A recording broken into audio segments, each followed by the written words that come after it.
Hello guys, ഒരുപാട് ദിവസമായി ഒരു വീഡിയോ ഒക്കെ ഇട്ടിട്ട് ചെറിയൊരു ബ്ലോഗെല്ലാം ഇട്ടിട്ട് പിന്നെ ഇപ്പം സമയം കിട്ടാറില്ല എന്ന് വേണമെങ്കിൽ പറയാം. പക്ഷേ സമയം കിട്ടായ്മല്ല എന്നിരുന്നാലും ഇന്ന് എന്ത് തീരുമാനിച്ചു, നമ്മൾ പുതിയതായിട്ട് ഇന്ന് കുക്ക് ചെയ്യാനൊക്കെ തീരുമാനിച്ചു. ഒന്നും സെറ്റായില്ല, സെറ്റപ്പ് ആകുന്നുള്ളൂ.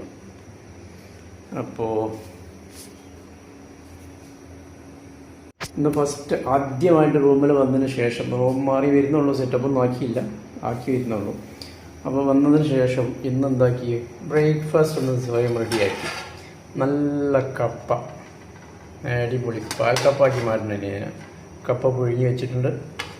അപ്പോൾ ഇത് നല്ല ചൂടുണ്ട്, അതാണ് പ്ലേറ്റ് ഇങ്ങനെ പിടിച്ച് നിൽക്കുന്നത്, ചൂടുണ്ട്. കപ്പ പുഴുങ്ങിയതിൻ്റെ ഇപ്പോൾ ഇച്ചിരി കട്ടൻ ചായ ഉണ്ടാക്കാനുള്ള പരിപാടിയാണ്. കട്ടൻ ചായയും കപ്പയും ഏകദേശം കഴിച്ചിട്ട് 2 വർഷം കഴിഞ്ഞു. അപ്പോൾ ഇന്നലെ ഇങ്ങനെ വൈക്ക് പോയപ്പോൾ കപ്പ കണ്ടപ്പോൾ ഒരാഗ്രഹം. പക്ഷേ ഇവിടെ കിട്ടുന്ന കപ്പ നാച്ചുറലായിട്ട് കിട്ടുന്നില്ല, ഇവിടെ ഫ്രോസണാണ് കിട്ടുന്നത് കേട്ടോ, ഫ്രോസണാണ് കിട്ടുന്നത്. അപ്പോൾ ഇത് കൊണ്ടുവന്നിട്ട് ഇച്ചിരി നേരം വെള്ളത്തിലെല്ലാം ഇട്ട് റെഡിയാക്കി സെറ്റാക്കിയിട്ടുണ്ട്. ഞാൻ ടേസ്റ്റ് എന്താണെന്നൊന്നും അറിയില്ല, ഏതായാലും നോക്കട്ടെ.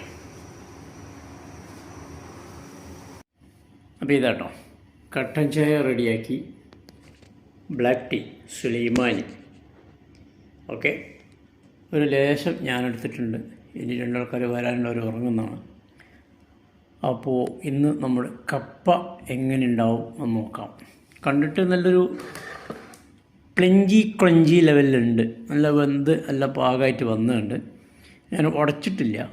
ഇത് ഉടക്കുമ്പം ഇച്ചിരി ബോട്ടിയോ ബീഫോ നല്ല വിരട്ടൊക്കെ ഉണ്ടാക്കിയിട്ട് ഇങ്ങനെ കപ്പ ബിരിയാണിക്ക് അടിക്കുമ്പോഴല്ല അതിൻ്റെ ഒരു സുഖം വേറെ. ഇതിപ്പോൾ തൽക്കാലം ഒരു എമർജൻസി ബ്രേക്ക്ഫാസ്റ്റ് ലെവലിൽ ഇന്ന് കപ്പ കഴിക്കണമെന്നൊരു മോഹവുമായി ഞാനിങ്ങനെ അലഞ്ഞ് നടക്കുമ്പോൾ കപ്പ കണ്ടെത്തി. അപ്പോൾ നമുക്കൊന്ന് ടേസ്റ്റ് നോക്കാം. ചെറിയൊരു കഷ്ണത ടേസ്റ്റ് നോക്കുക. ഇതിൻ്റെ ഫ്രണ്ട് ക്യാമറ കിട്ടില്ല, അപ്പോൾ ബാക്ക് ക്യാമറ എടുത്തിട്ട്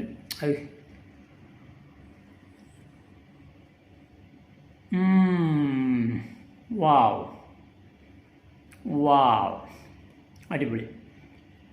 എല്ലാം കറക്റ്റ്, വേവ് കറക്റ്റ്, ഉപ്പ് കറക്റ്റ്, വളരെ ഉഷാറായിട്ടുണ്ട്. ഒന്നും പറയാനില്ല ഗൈസ്. നല്ല നാടൻ നാച്ചുറൽ ഇപ്പം കിളച്ചെടുത്ത കപ്പ പുഴുങ്ങി അതേ ഫീല്. ഒന്നും പറയാനില്ല. ഓക്കെ ഗൈസ്, അപ്പോൾ നോക്കാം, അടിപൊളിയായിട്ടുണ്ട്. അപ്പം ഞാൻ കഴിക്കട്ടെ.